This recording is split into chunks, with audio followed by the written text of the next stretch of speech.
বন্ধুরা, কেমন আছেন সবাই? সার্ভাইভার অগ্নিনাথে আপনাদের সকলকে স্বাগত। এত গরম পড়েছে আর আমার এত বেশি কষ্ট হচ্ছে, গলার ভেতরে এখানে বোঝা যাচ্ছে না, হয়তো প্রচণ্ড র্যাশ বেরিয়েছে এবং সেগুলো জ্বালা করছে। এখন বাজে সকাল 7:30, শুধু মাছের ঝোলটা করলেই আমার হয়ে যাবে।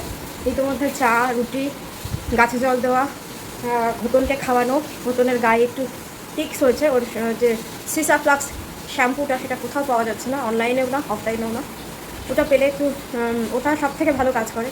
আদারওয়াইজ অনলাইন থেকে একটা টিক স্প্রে কিনেছি, কানের ভেতরে হচ্ছে, সেগুলো বার করা যাচ্ছে না, কান খুব সেন্সিটিভ জায়গা, নয়তো ওদের ওই মানে কানের ভেতরে ওই হেমাটোমা হয়ে যায়।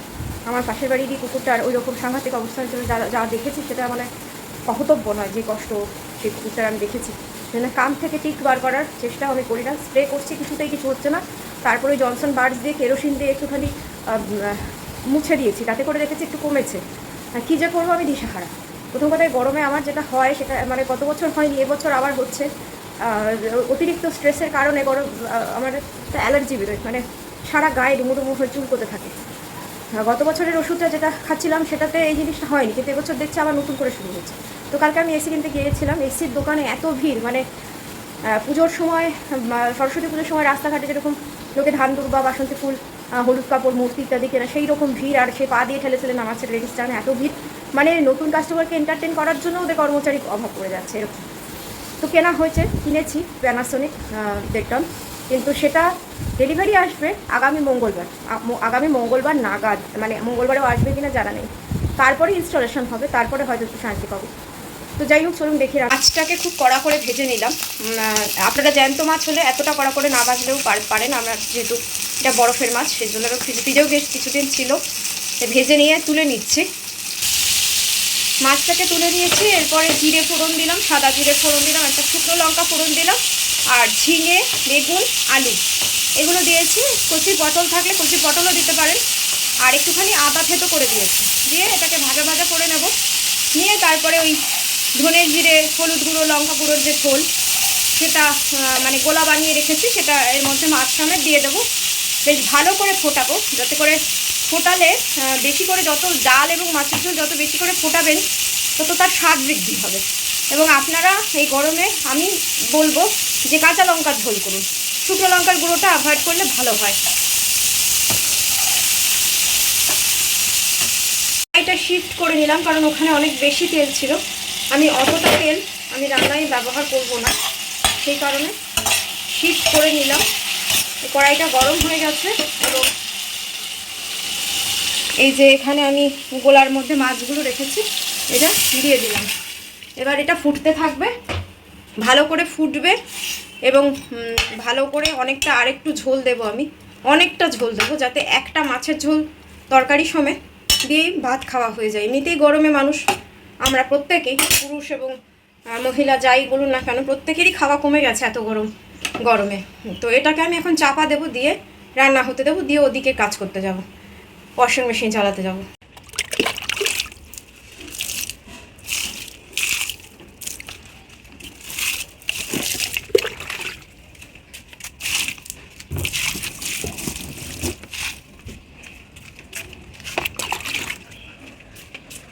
পাতাগুলো ঝলসে দেখুন কীরকম অবস্থা হয়েছে। হ্যাঁ, তো মানুষের আর দোষ কি? আমার মতন অসুস্থ মানুষের আর দোষ কি? লেবু গাছটার গোড়ায় ভালো করে জল দিয়ে অনেক লেবু ধরেছে। তা আসল কথা, আমাদের পাশের বাড়ি দাদা শ্বশুরবাড়ি থেকে আনা গাছ, তো দেখাবো না, কারণ তার নজর কীরকম আমি সেজন্য দেখাতে চাই না। তবে এবছর একটু ফলের মুখ দেখা যাচ্ছে আর কি। তো এই হয়ে গেল আমার বাইরের কাজ ছাড়া। ঝাটপট মাছের পাতলা ঝোল রান্না হয়ে গেছে। এটাই যদি কাঁচা লঙ্কা দিয়ে করতাম তাহলে একটু সাদা সাদা হতো।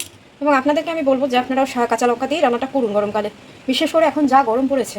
এইরকম টেম্পারেচার কিন্তু আগেও ছিল, কিন্তু এত অসহ্য পরিস্থিতি কিন্তু হয়নি। এসে বসে পড়েছি বিছানায়, 1 কাপ চা, 2টো বিস্কুট, এটাই আমার ব্রেকফাস্ট। দেখুন ওষুধ, এটা হচ্ছে, এই ওষুধটার নাম হচ্ছে ভেনলা এক্সআর 75। এটা 75 না 150। আর এটা হচ্ছে নিউরোবি +20। এটা আমি এখন আধখানা খাই, রাতে গোটা খাই। আর এইটা যেটা এখন খাচ্ছি 150, রাতে খাবো হচ্ছে এটা খাবো রাতে একটা। তো এই ওষুধগুলো খেলে কি কি সাইড এফেক্ট হয় সেটা আমি যে বলি যে আমার শরীরের কষ্ট হচ্ছে, আমার দাঁড়ান, ফ্রন্ট ক্যামেরায় আসে। হ্যাঁ, গয়না বিক্রি করে এসি কিনেছি। কারণ সত্যি সত্যিই গয়না বিক্রি করা মেয়েদের জন্য খুব একটা আনন্দের কথা নয়। মানে খুব পরিস্থিতি না বিগড়ালে মানুষ গয়না বিক্রি করে না সাধারণত। তো প্রথম কথা, ছেলের অসুস্থতা গেছে, একটা বিয়ার টাকা খরচ হয়েছে। দ্বিতীয়ত, এই গরমটা না ছেলে সহ্য করতে পারছে, না আমি সহ্য করতে পারছি।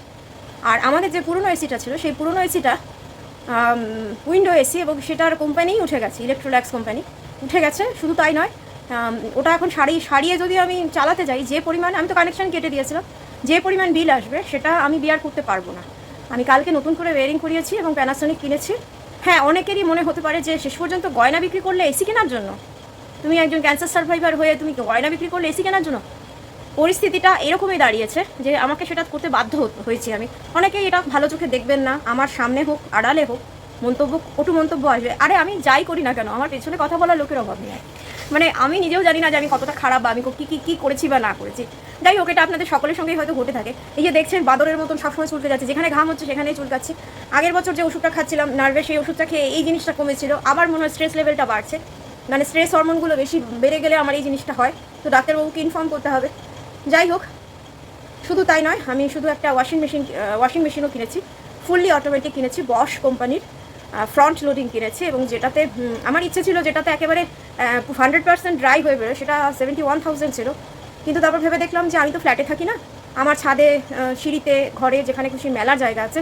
শুধু অতগুলো টাকা আমি ইনভেস্ট করতে চাইনি। এবার আপনারা কৈফিয়ত মনে করলে কৈফিয়ত মনে করতে পারেন, কিন্তু আমি যেহেতু ব্লগ করতে বসেছি, আমার জীবনে প্রাইভেসি বলে কিছু আর নেই, কিছু থাকতে নেই। যারা ব্লগার, আপনারা যারা আমার ব্লগ দেখেন, তাদেরকে আমি এই কথার কারণটা আমিও জানাতে বাধ্য। কারণ আমি আপনাদের আগেই বলেছি যে আমি মাস্টেক্টমির পেশেন্ট, মানে মাস্টেক্টমি মানে র্যাডিক্যাল মাস্টেক্টমির পেশেন্ট। আমার যে সময় আমার চিকিৎসা হচ্ছে, সেই সময় মাস্টেক্টমি করলে আমাকে রেডিয়েশন নিতে হবে না, এই অপশান ছিল বলে মাস্টেক্টমিটাই বেছে নিয়েছিলাম। আমার ডান দিকের বুকের মাঝখান থেকে পিঠের বগলের পেছন থেকে বেশ কিছুটা পর্যন্ত কাটা, মানে প্রায় বোধহয় 49টা সেলাই, তো 42টা পর্যন্ত গুনে উঠতে পেরেছিলাম। তারপরে আর গুনতে পারিনি, তারপরেও সেলাই ছিল, ঘিজি করে সেলাই ছিল। তো যখন আরও অল্প বয়স ছিল, তখন সেমি অটোমেটিক ড্রাম থেকে কাপড়, জামা, চাদর, মশারি, কম্বল সব কিছু ভেজা অবস্থায় তার ওজনটা 3 গুণ হয়ে যায়। ড্রায়ার টাবে দিতে পারতাম। ইদানিং আর পেরে উঠছি না, হাত ফুলে যাচ্ছে, বুকের স্টিচে ব্যথা হচ্ছে। তো এই কথাগুলো যখন আমি বলি, তখন অনেকে বলেন যে আমি নাকি সেমি পর্ন ভিডিও বানাই, যে এগুলো সত্যিই তো, এগুলো আমার অসুখের অঙ্গ, আমার বুকের সেলাইটা আমার অসুখের অঙ্গ।